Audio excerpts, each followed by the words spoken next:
কাঞ্জিটা নিয়ে আমাদের আসলে সমস্যা হচ্ছে। কাঞ্জির কোন কোন জায়গাতে আমরা যদি আলোচনা দিয়ে হ্যাঁ, আমি আজকে আপনাদেরকে এটাই বলবো যে কোন কোন জায়গায় আমরা কাঞ্জি ব্যবহার করব, কেন ব্যবহার করব, কিভাবে ব্যবহার করব, এই বিষয়টা নিয়ে আজকে আমি আপনাদের সামনে আলোচনা করব।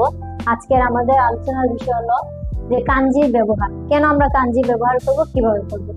তো কাঞ্জি ব্যবহারের চারটা নিয়ম আছে। এই চারটা নিয়ম আমরা অনেকেই জানি না।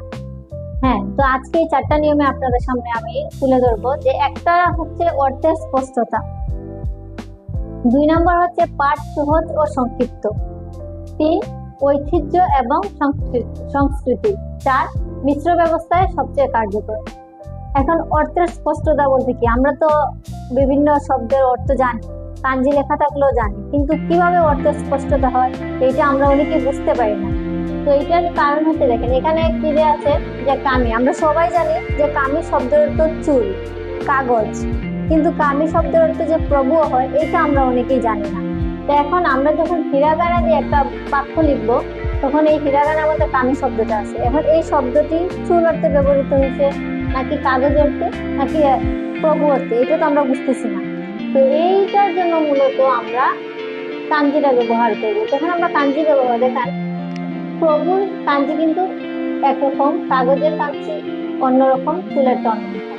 কিন্তু যখন আমরা হিরাগানা দিয়ে বলি বা উচ্চারণ করি তখন কিন্তু শব্দটা সেম, কামি, ঠিক আছে। কিন্তু যখন আমরা কাঞ্জি ব্যবহার করব, দেখেন এইটার কাঞ্জি আর এই তিনটার কাঞ্জি কিন্তু পুরাই ডিফারেন্ট। তখন আমাদের কিন্তু অর্থের স্পষ্টতা হয়, মানে অর্থে একটা বাক্যের যে কি অর্থ মিন করতেছে এটা আমরা বুঝতে পারতেছি। তো এই জন্য মূলত আমাদের কাঞ্জি ব্যবহার করতে। তারপরে বলতে গিয়ে 2 নম্বর পাঠ সহজ ও সংক্ষিপ্ত। এখন আমি এখানে লেখা রাখছি যে হানাসি মাস।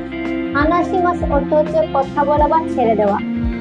আমরা যখন হিরাগানা দিয়ে লিখবো তখন দেখেন লেখাটা কিছুটা বড় হচ্ছে, আর যখন আমরা এই হানাসি মাসটাকে কাঞ্জি দিয়ে লিখবো, এই যে এখানে এটা হচ্ছে হানা, এটা সীমাস, হ্যাঁ, তখন আমাদের লেখাটা কিন্তু ছোট হয়ে আসছে, সংক্ষিপ্ত হয়ে গেছে, অনেকটাই সংক্ষিপ্ত। এটা আর এটা লেখা দেখলে তো আমরা বুঝতে পারছি কতটা সংক্ষিপ্ত, এবং উচ্চারণও সহজ হচ্ছে আমাদের। দেখেন এখানে যখন আমরা কাঞ্জি ইউজ করব, আমাদের কিন্তু বর্ণ লিখতে বা শব্দ লিখতে ভুল হওয়ার সম্ভাবনা কম। কিরকম, যে অনেকে কিন্তু এই হা না বুঝতে পারে না যে এটা হ নাকি হা, মানে হিরাগানা হ আর হা কিছুটা সেম হয়।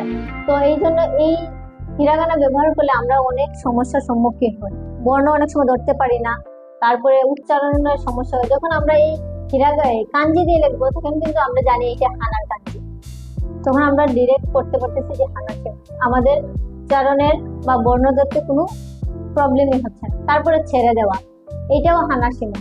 এই দেখেন এখন যদি আমাদের এই কাঞ্জিটা ব্যবহার না করতাম তাহলে কিন্তু আমরা বুঝতে পারতাম না যে হানা সীমা দিয়ে কথা বলা বোঝাচ্ছে নাকি ছেড়ে দেওয়া বোঝাচ্ছে। যখন আমরা এই কাঞ্জি ব্যবহার করবো তখনই আমরা বুঝতে পারবো যে কোনটার কোন অর্থ মিন করতেছে।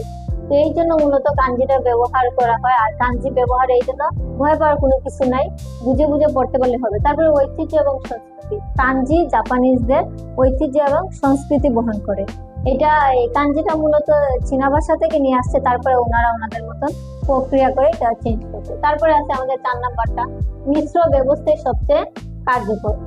সাধারণত জাপানি লেখা হয় 3টা পদ্ধতির মিশ্রণে। এই যে কাটাকানা, হিরাগানা, কাঞ্জি, এই 3টা কিন্তু এই 3টা পদ্ধতিতে কিন্তু লিখতে হয়। যেমন কিভাবে লিখবো, কাঞ্জি একভাবে, হিরাগানা কাটাকানা। এখন দেখেন কাঞ্জি আছে, কাঞ্জিতে আমরা বেশিরভাগ ব্যবহার করি নাউন, ভার্ব এবং অ্যাডজেক্টিভ। হিরাগানাতে গ্রামার, পার্টিকেল।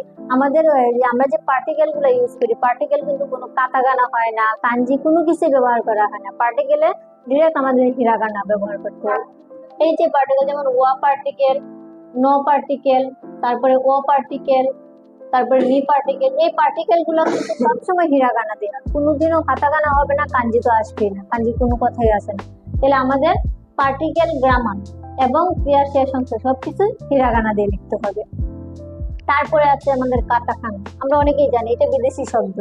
হ্যাঁ, এটা বিদেশি শব্দ বা অনেক সময় জোর দেওয়ার ক্ষেত্রে একটা শব্দ যে বলি ওইটার শেষে একটু জোর দিয়ে বলার জন্য অনেক সময় কাটাকানাটা ইউজ করা হয়, তবে নর্মালি বেশিরভাগ ক্ষেত্রে বিদেশি শব্দ। আরেকটা আছে অনোমাটোপিয়া, এটা কি, যে শব্দের ধ্বনি নিজেই তার অর্থ প্রকাশ করে, ওইটা অন্য কিছু লাগবে না, ওইটা নিজেই তার অর্থ। যেমন আমরা বাংলাতে বলি যে টিকটিক, এই টিকটিকটা কিন্তু তার অর্থ সে নিজেই প্রকাশ করতেছে।